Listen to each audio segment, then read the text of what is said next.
Hello, my name is Adrian Goldberg and welcome to the Byline Times podcast. The Byline Times is what the papers don't say, what radio doesn't report and what telly doesn't tell you.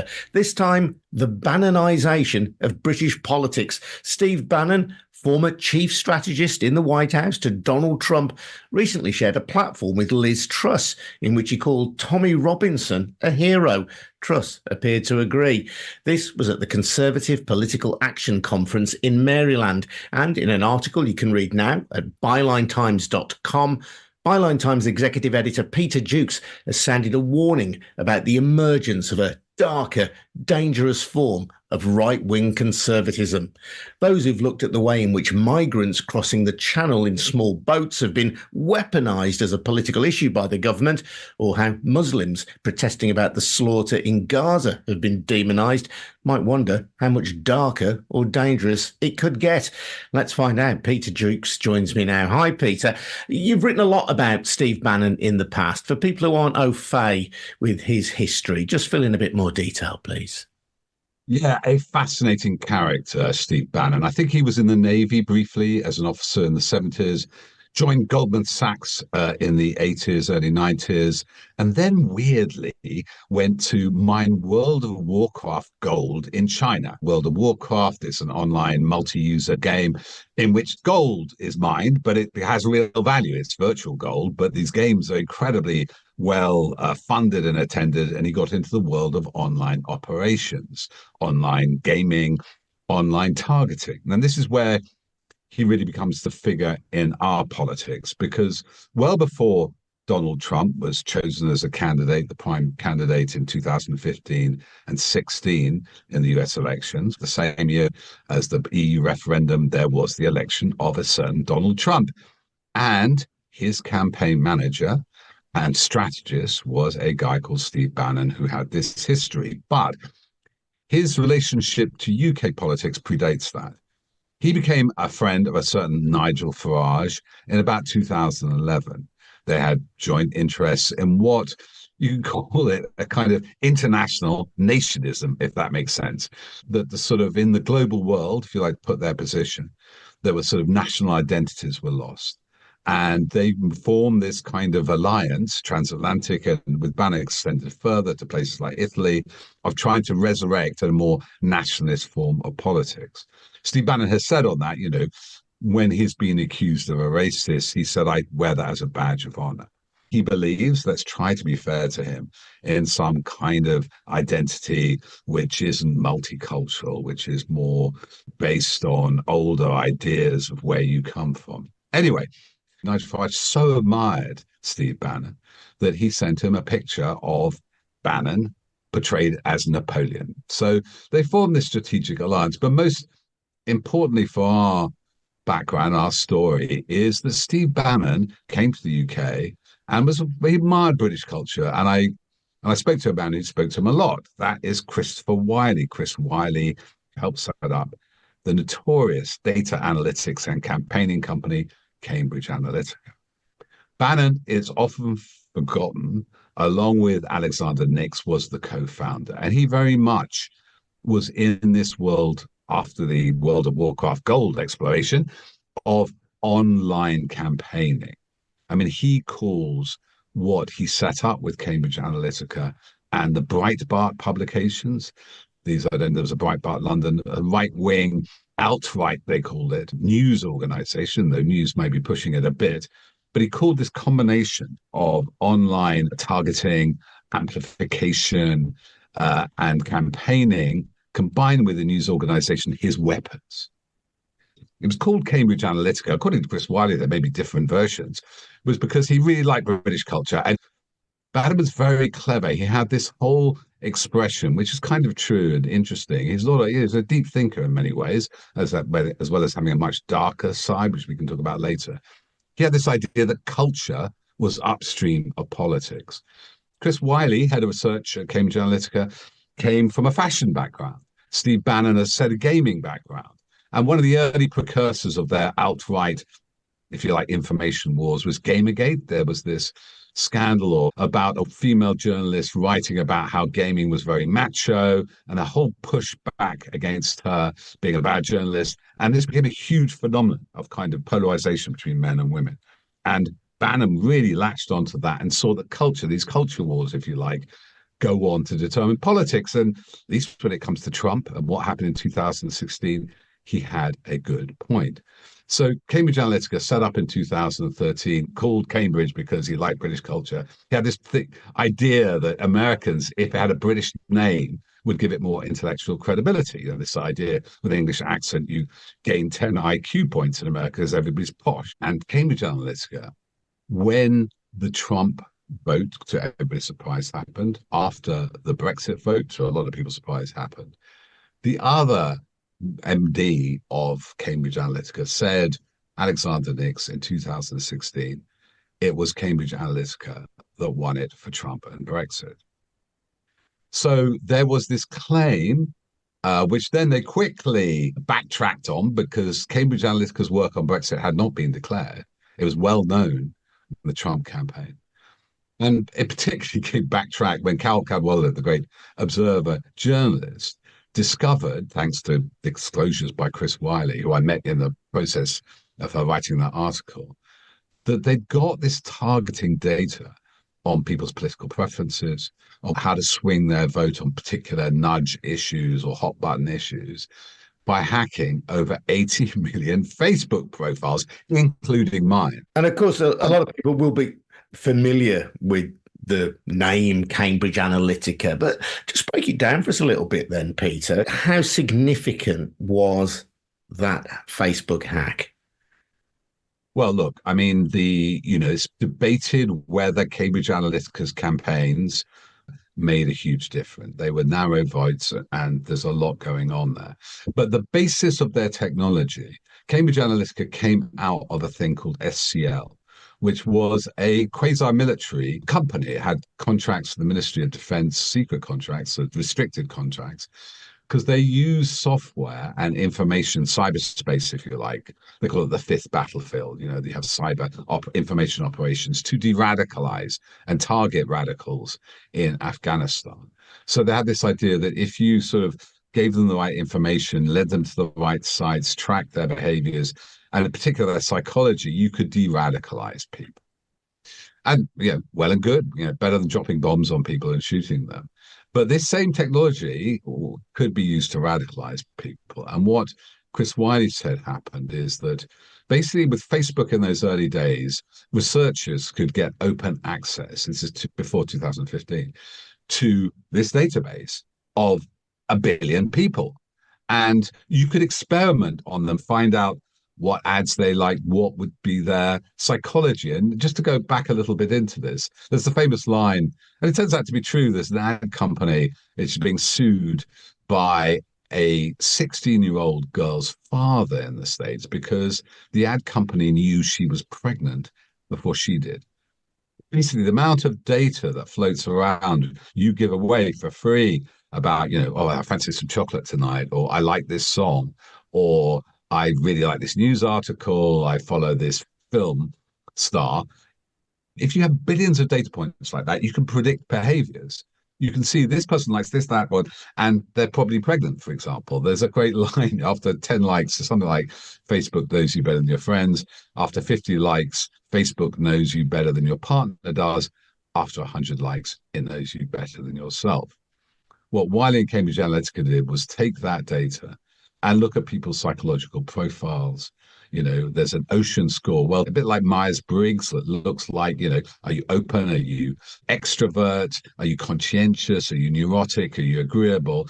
And can actually predict behaviors and likes and your tastes, mainly for marketing purposes on those. But it can be predicted for politics. So if you look back, they worked on the Trump campaign, and precursor to that, they worked on a campaign in West Virginia, US state, which has kind of interesting profile, has a rural population, a suburban population, has a post-industrial population. And there was a governor running for governorship, and there's the first trial with their technology was he is incredibly right-wing and conservative, and he even believed that oral sex should be banned in marriage. And they found if they targeted people who are naturally quite liberal on this openness score, that they believed in free speech, they could get them to vote for this conservative, because what their ad to them, a particular bespoke ad, they target individuals and their profiles with an ad on Facebook or on Twitter, which said, Ken Cuccinelli speaks his mind, and so do you. That was a big thing with Trump. A lot of people voted for Trump, not because they were particularly conservative, but because they believe, well, he's different. He says what he means, unlike most politicians. He's a businessman.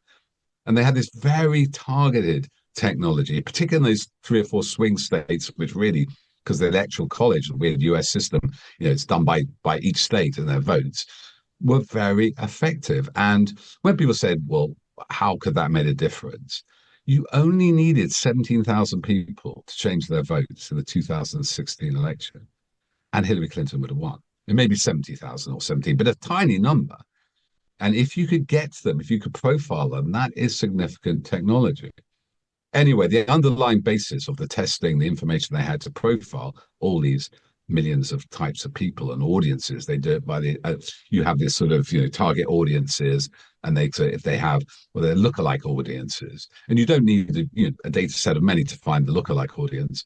They had 75 million people who had what they'd done, and I was one of the targets. There was a quiz, Your Digital Life, and basically, if you answered this quiz, it had access to all your data, everything you'd ever liked on Facebook, your pictures, and indeed your direct messages. So you can see with that amount of data, with machine learning, AI, crunching around, looking at likes and the political proclivities of millions of people, that is a scary technology, which previously was used to de-radicalize and could be used to radicalize. Now, Nick said he worked on the Brexit campaign, and then because it was never declared that he worked for Leave.eu, the unofficial campaign, he retracted that. But I got hold of an invoice payable from Leave EU for him of Bannon and Cambridge Analytica, analyzing the UKIP data so they could target people during the Brexit campaign. They also had a spin-off company called AIQ, as he's previously called Cambridge Analytica Canada, which did actually place the ads for the official campaign, Vote Leave. And here's an example of how this kind of micro-targeting works. So, we now know they put a lot of Islamophobic ads, Vote Leave. One of the classic ones, if we stay in the EU, you've got 70 million Turks coming to England, which is ridiculous. Turkey was nowhere near joining the EU. So that would be targeting people who fear migration. I remember seeing one, if we don't leave the EU, polar bears will die. And I remember seeing a picture of a polar bear, vote leave, and save polar bears. And you can see what's happening there. They know people who care about animals. They know people concerned about immigration who fear Muslims or something like that.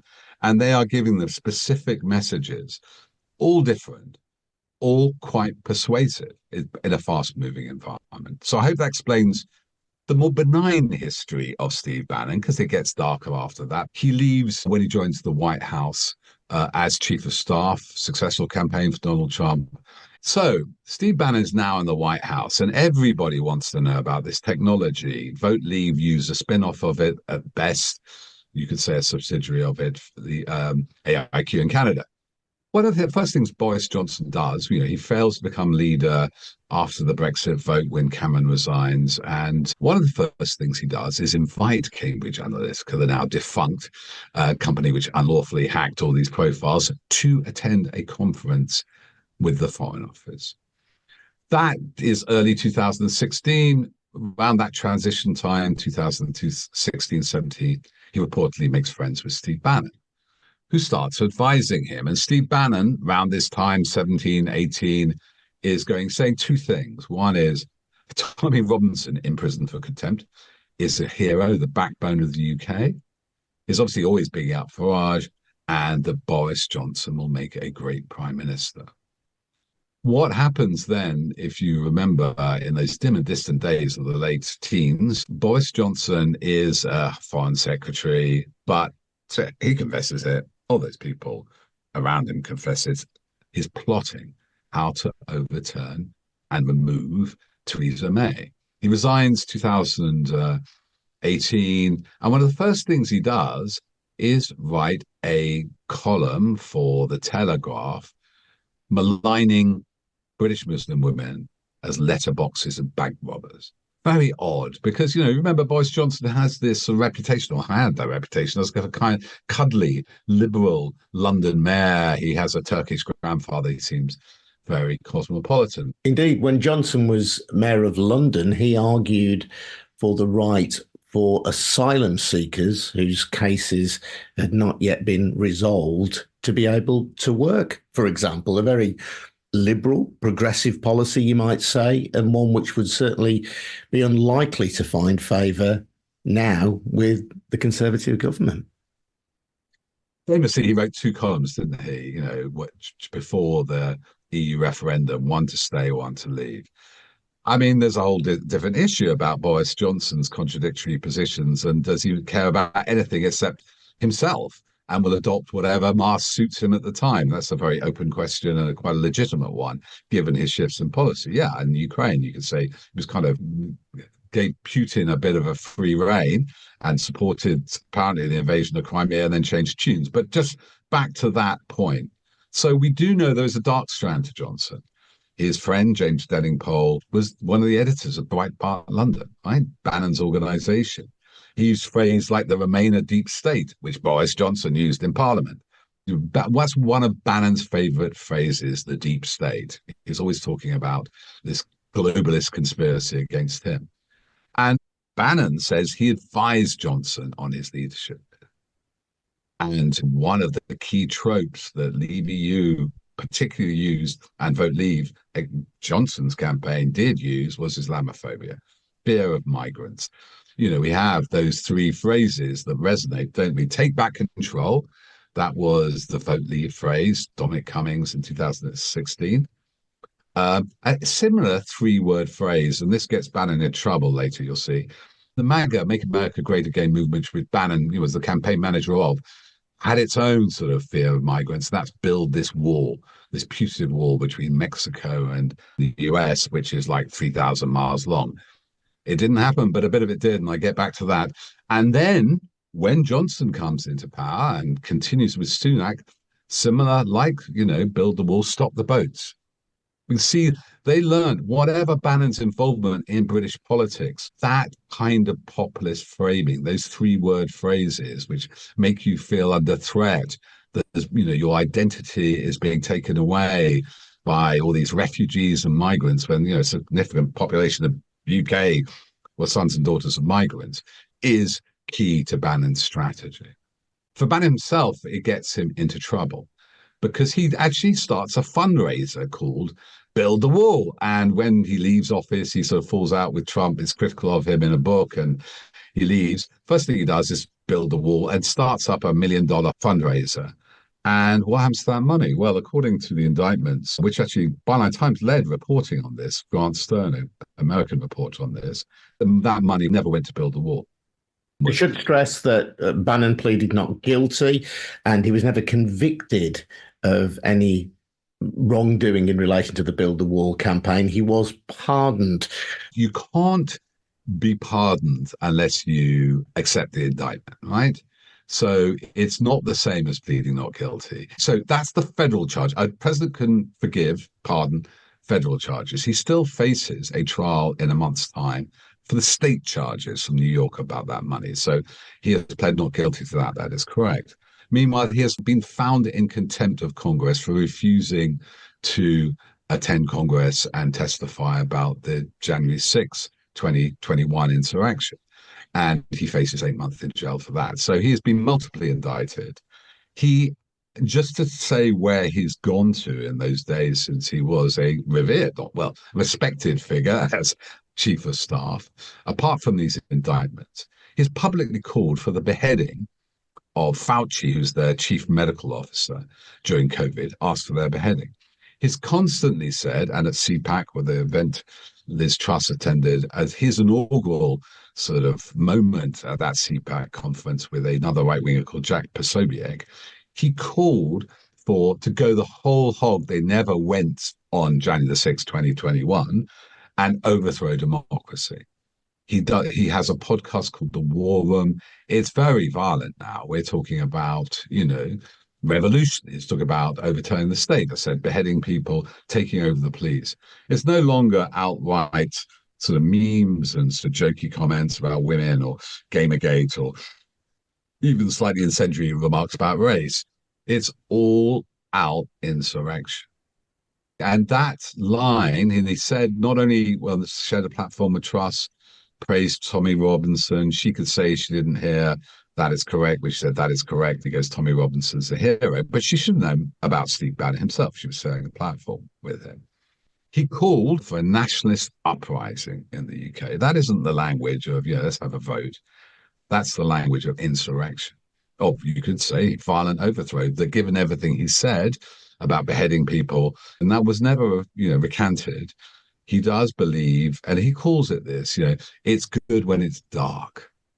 He likes his sort of background. He's sort of in Italy, he's a mix with Italian fascists.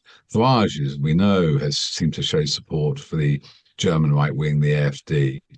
There is a sense that his mission is not an entirely democratic one.